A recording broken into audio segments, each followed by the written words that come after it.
राम राम दोस्तों, स्वागत है आप सभी का मेरे YouTube चैनल हिंदू व्रत कथा में। आज मैं कहती हूँ आपको आमलकी एकादशी की व्रत कथा।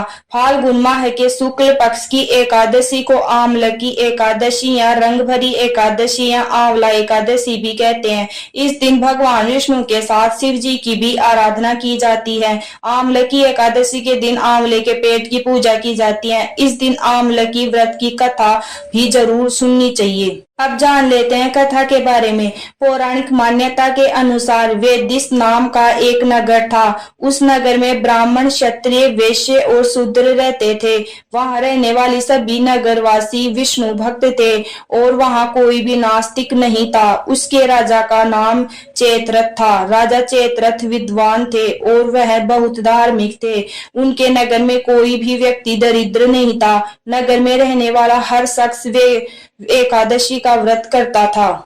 एक बार फाल्गुन महीने में आमलकी एकादशी आई। सभी नगरवासी और राजा ने यह व्रत किया और मंदिर जाकर आंवले की पूजा की और वहीं पर रात्रि जागरण किया। तभी रात के समय वहां एक बहेलिया आया जो कि घोर पापी था, लेकिन उसे भूख और प्यास लगी थी, इसलिए मंदिर के कोने में बैठकर जागरण को देखने लगा और विष्णु भगवान व एकादशी महात्म्य की कथा सुनने लगा। इस तरह पूरी रात बीत गई। नगरवासियों के साथ बहेलिया भी पूरी रात जाग रहा।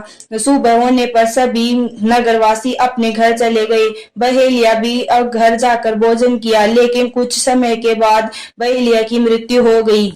हालांकि उसने आमलकी एकादशी व्रत कथा सुनी थी और जागरण भी किया था, इसलिए वह राजा विदुरथ के घर जन्म लिया। राजा ने उसका नाम वसुरथ रखा। बड़ा होकर वह नगर का राजा बना। एक दिन वह शिकार पर निकला, लेकिन बीच में ही मार्ग भूल गया। रास्ता भूल जाने के कारण वह एक पेड़ के नीचे सो गया।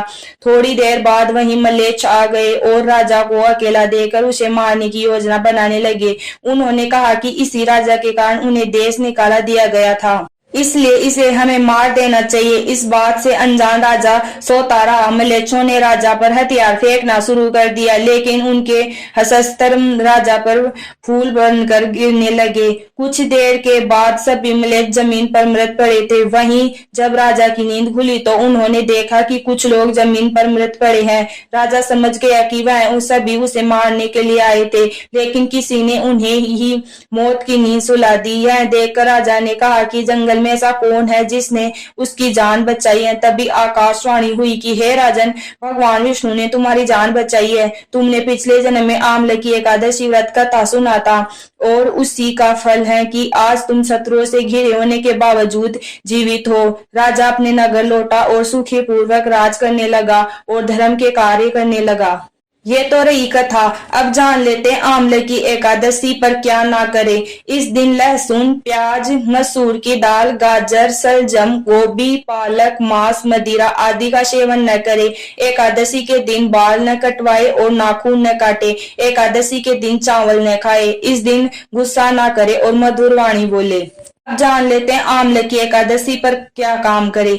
इस दिन व्रत का पालन करें, तुलसी पत्र चढ़ाए और भगवान विष्णु का ध्यान करें। पीले फूल, माला, पीला चंदन और तुलसी जल चढ़ाए। आंवले के पेड़ के नीचे भगवान विष्णु की पूजा करें। पूजा के बाद आंवले का भोग लगाए। पूजा के बाद आंवले के पेड़ के नीचे कलश स्थापित करें। आंवले के पेड़ की पूजा के दौरान धूप, दीप, चंदन, रोली, फूल और अक्षत आदि अर्पित करें। गरीब या ब्राह्मण को भोजन कराए। अगले दिन यानी द्वादशी तिथि पर इस कलश वस्त्र और आंवला का दान कर दे। तो कैसी लगी आपको मेरी ये कथा और जानकारी? अगर अच्छी लगी हो तो वीडियो को लाइक, शेयर और कमेंट जरूर करें और चैनल को सब्सक्राइब करें। अब थैंक यू।